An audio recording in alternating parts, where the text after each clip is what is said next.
That was number 3, but it was beaten by this, the second highest rating entertainment show in Britain ever.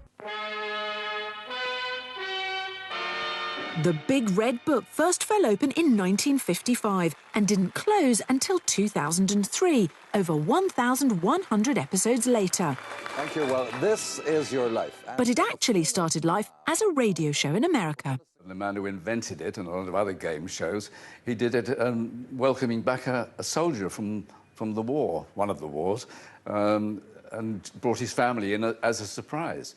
And someone said, that seemed to work.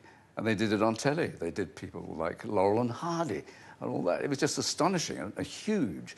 Lasted for 9 years in America and then came over here. And over here, it did even better than over there. By April 1977, pretty much everyone in the country had seen it at one point or another, except the star victim of its highest ever rating show, Lord Louis Mountbatten, celebrated war hero and the Queen's cousin.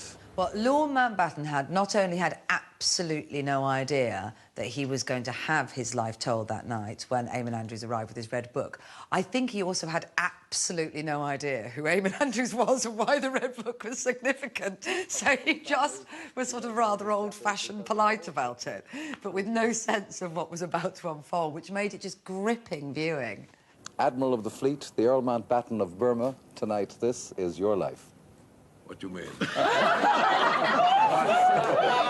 That would have absolutely thrown me, because if someone says, what do you mean? Well, how do you follow that? You say, well, I say, this is your life, and then you look surprised, and then we tell your story. But it crumbles a bit at that point.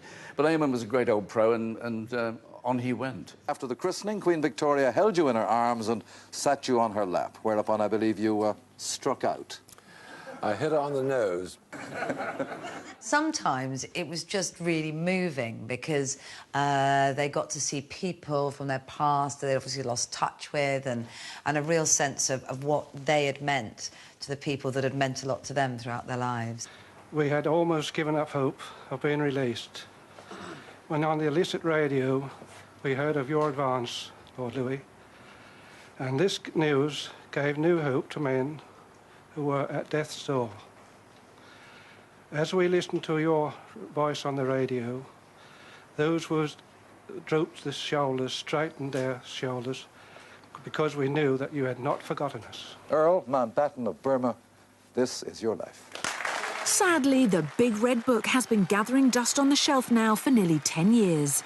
The stories are still out there. People are still living extraordinary lives, and I don't see why they shouldn't be saluted. And the Red Book is still there. It doesn't matter who carries it.